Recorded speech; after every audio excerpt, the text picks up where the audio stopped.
Hi, I'm Chris Sangster, and welcome back to the studio. Today we're starting a brand new series of videos called Budget Studio Gems, and in it I will be diving deep into some of the best affordable pieces of recording studio equipment. Recording studios and the gear therein have a reputation for being very expensive, unattainable even for most. Think $100,000 analog consoles or $10,000 vintage microphones. But it doesn't have to be this way. With 150 years of recorded sound innovation to draw from, there are some incredibly useful pieces of studio equipment to be had on the cheap. So let's set a few ground rules for the series. First, we're going to be looking at physical pieces of equipment, hardware. Although many plugins count as amazingly affordable studio gear, that's not what we're looking at. I want to show you amazing hardware gear you can add to your studio and not break the bank. Speaking of the bank, I'm going to set a hard limit of $250. It's very arbitrary, I know, and everyone has their own definition of cheap.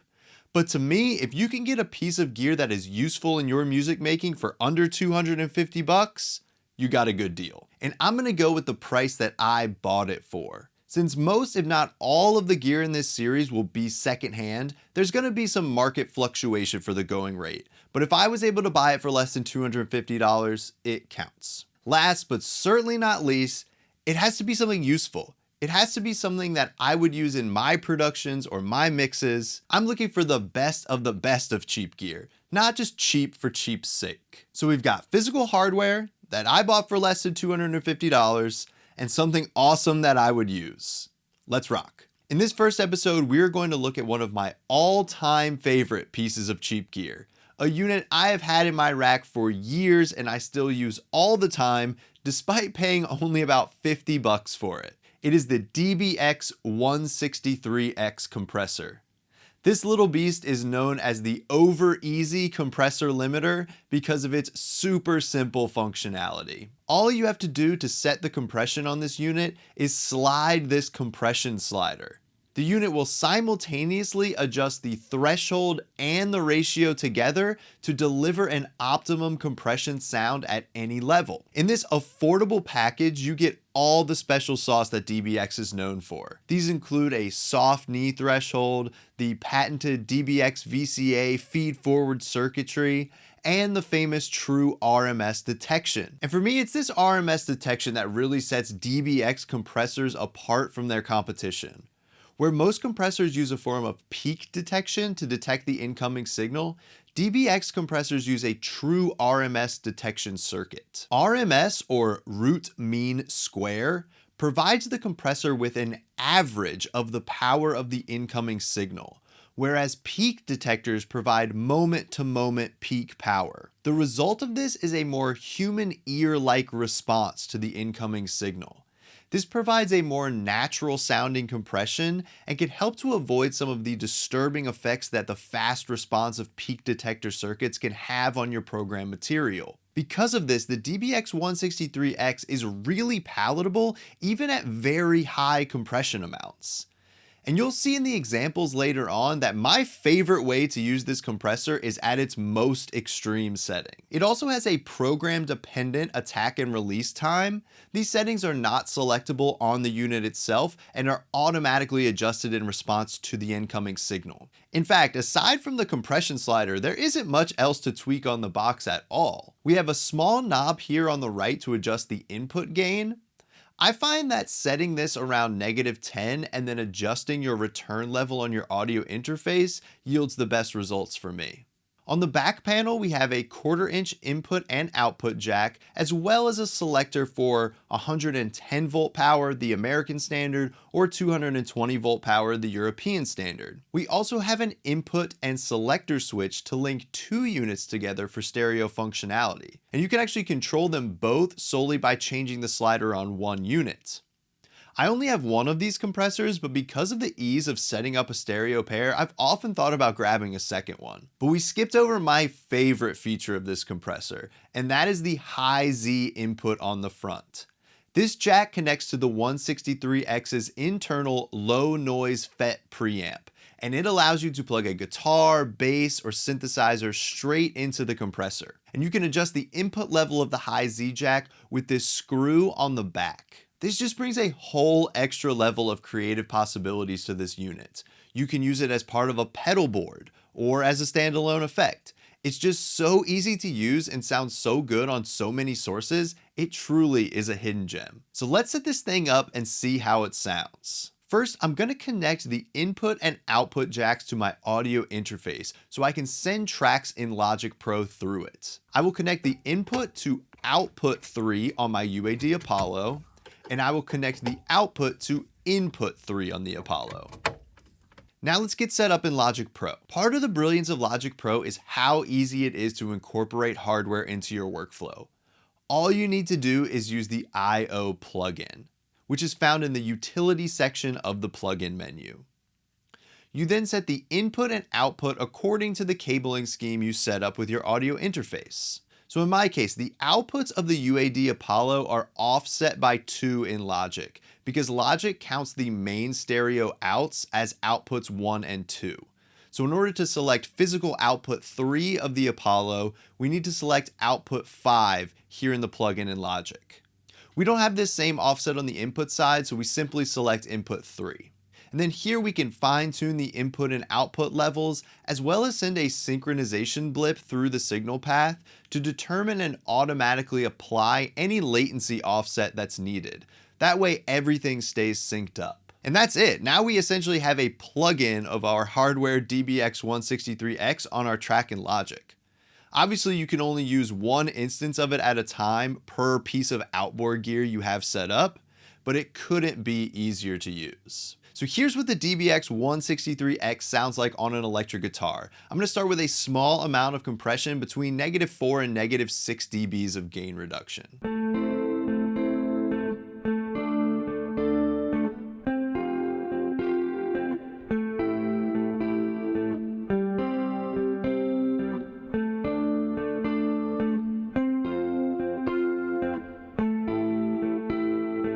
Let's hear a little more compression now. Here's that same guitar with -10 to -12 dBs of gain reduction.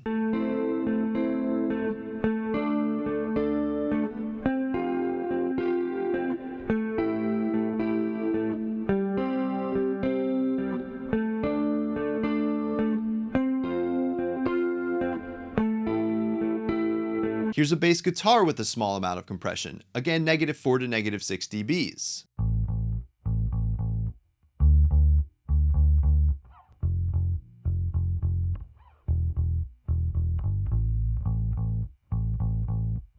Here's the same bass with -10 to -12 dBs of gain reduction.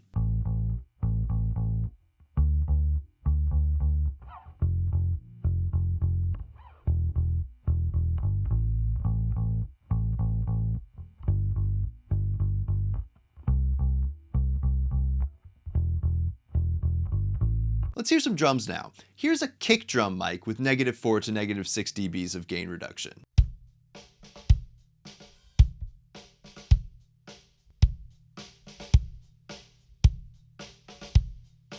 And the same kick with -10 to -12 dBs of gain reduction.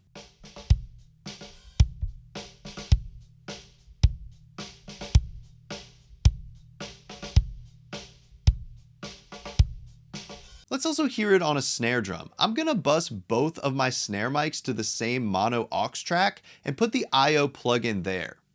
Here it is with -4 to -6 dBs of gain reduction.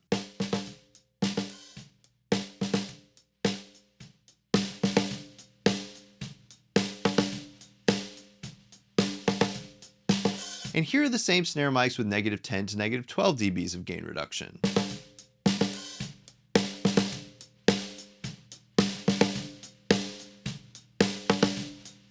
All of these sound really great to me, and you can definitely tell that the DBX 163X is a colorful sounding compressor. But I mentioned earlier that my favorite ways to use this unit involve extreme compression settings. And there are 2 sources in particular that I love to do this on. The first is on mono drum room mics.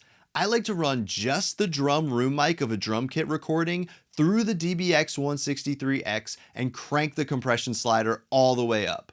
This gives some real character and grit to the drum sound without sounding over compressed or processed. It can give a little bit of a parallel compression vibe to the drums without having to contend with the balancing act of sending all parts of your drum kit through a parallel channel. Check out how it sounds.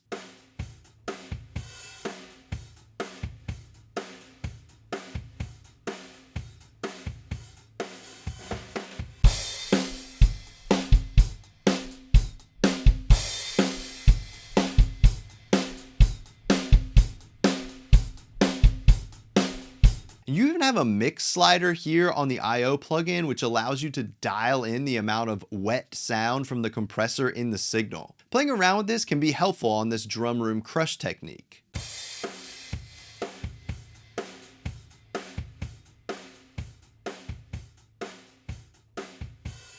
And if you're happy with the sound you have achieved and want to print it to a new audio file so you can, say, use the compressor on another track, here's the process. Solo the track.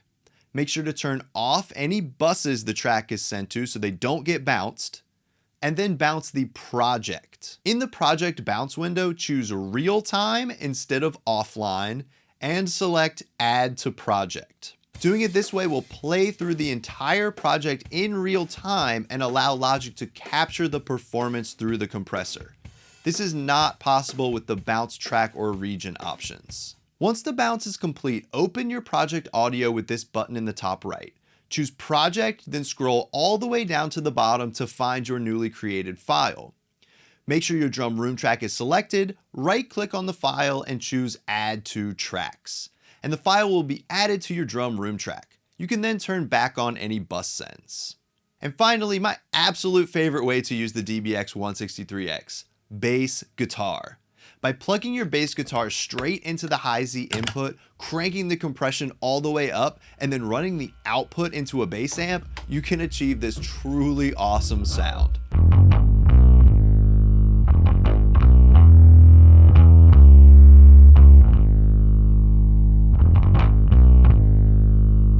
What a beast! I love using this sound to emulate or double 808s, or for breakdown sections, or to do some genre blending. Here's how I used it in the bridge of my song Different Directions to marry together an 808 sound with a classic electric bass and guitar solo sound. I kind of use it as the connective tissue between those two different worlds. Where we at? Where you at? Have you found your passion yet?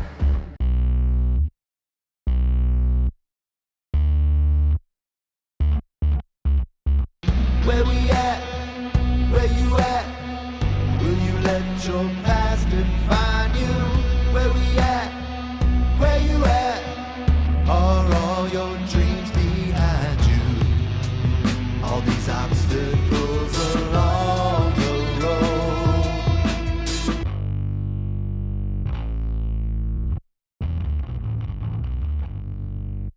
The DBX 163X has a big, colorful sound, and it works great to add character and vibe to tons of sources. This is by no means a clean compressor. It's got soul for days, and that's why it is the perfect first entry into budget studio gems. Do note that since I bought my unit about 5 years ago, prices have gone up for the DBX 163X. Right now on Reverb, it looks like they're anywhere from $100 to $175 for a single mono unit. Still well within our budget for this series and still totally worth the money in my opinion. To get a great sounding, easy to use, versatile analog compressor for under 200 bucks is truly a budget studio gem. And just before you go, I've got a free gift to help you advance with your mixing and production in Logic Pro. A topic I get asked about all the time and one that causes a lot of confusion in Logic Pro are buses. So I've created the definitive guide to buses in Logic Pro. In it you will learn what buses are, how to use them, and advanced busing techniques. There's truly something there for everyone, so hit the link in the description box below the like button and download your free copy today. I hope you enjoyed this first episode. Drop a comment below and let me know what your favorite piece of affordable studio gear is. I would love to get some fresh ideas for what to spend my money on and what to make episode 2 about. Thanks so much for watching, and I'll see you at the studio next time.